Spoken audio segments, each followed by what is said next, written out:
আসসালামু আলাইকুম রহমতুল্লাহ। দিল্লি না ঢাকা স্লোগান এই করাচির মতো বা পাকিস্তানের মতো বন্ধ হয়ে যাবে না। সিন্ধুর পর গঙ্গা, দিল্লি না ঢাকা। ভারত সিন্ধু নদীর পানি বন্টন চুক্তি স্থগিত করায় পাকিস্তানেরা আরব হেরিটেজ ছেড়ে এখন আদি হিন্দু বা সিন্ধের হরপ্পাপুত্র দাবি করেছে। অর্থাৎ তারা আগের যে হিন্দু বা হিন্দুত্ববাদ না, হিন্দুয়ানের যে নাম টাম আছে, কৃষ্ণনগর টগর আছে, সেই জায়গায় আবার ফেরত যাচ্ছে। তারা বলছে, বাবা না, আমরা ওই আরব সংস্কৃতি আমরা চাইনি, আরব হেরিটেজ ঐতিহ্য আমরা ছেড়ে দিচ্ছি, আমরা আগের জায়গায় যাচ্ছি।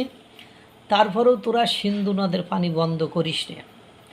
ভারত এখন আমাদের গঙ্গা চুক্তি নিয়ে একটু ধীরে চলা নীতি দিলেই আমাদের বাঙ্গুরা অচিরেই ইরান, ইরাক, আরব থেকে সরে এসে বাংলার আদি দুর্গামায়ের সন্তান দাবি করতে দেরি করবে কিনা আমার সন্দেহ রয়েছে।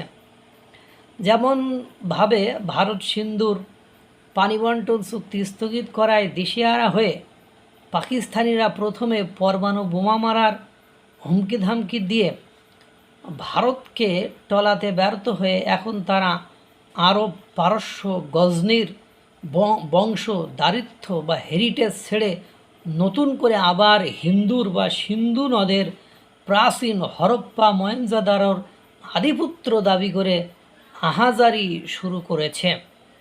একইভাবে ভারত বাংলাদেশের গঙ্গা পানি বন্টন চুক্তি নিয়েও একটু অবহেলা বা ধীরে চলা নীতি অবলম্বন করলেই এই বাঙ্গুরাই প্রথমে দিল্লি দখলের হুমকি দামকি দিয়ে শুরু করলেও খুব সহসায় আরব, পারস্যের বংশধারিত্ব বা হেরিটেজ ছেড়ে বলতে শুরু করব কি যে এই বাংলায় শুরু হওয়া দুর্গা পূজার সেই দুর্গা মায়ের সাক্ষাৎ সন্তান আমরা বলে মাথা ঠুকবে কি?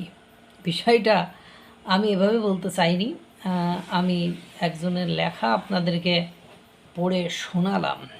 দেখেন, গঙ্গা পানি চুক্তি যদি ডিসেম্বরে রিনিউ করার কথা, বা যদি এটা রিনিউ না হয় বা এটা এই বছরই শেষ হয়ে যাবে, ডিসেম্বরে আবার আলোচনার মাধ্যমে যদি এটা পরবর্তীতে না করা হয়, তাহলে দেখবেন দিল্লি কা লাড্ডু খাইলেও পস্তাবেন, না খাইলেও পস্তাবেন। যেমন আপনাদেরকে বললাম, এখন পাকিস্তানের 1947-এর পরে হিন্দুদের নামে যে সকল প্রতিষ্ঠান ছিল, ঐতিহ্যবাহী ওয়ার্ল্ড হেরিটেজ সাইট পর্যন্ত ছিল, সেগুলো আরব সংস্কৃতিকে ধারণ করতে পাকিস্তান মুসলমানরা পরিবর্তন করেছিল। কিন্তু সিন্ধু নদের পানি বন্ধ করে দেওয়ায় তারা এখন এমন ঠেলা খাচ্ছে যাতে করে তারা সেগুলো আবার পরিবর্তন করে পূর্বের অবস্থায় ফিরে যাচ্ছে। দেখতে থাকুন, সময় আসছে আরও কত কিছু ঘটে। আল্লাহ তাআলা সকলকে ভালো রাখুক, সুস্থ রাখুক। আসসালামু আলাইকুম রহমতুল্লাহ।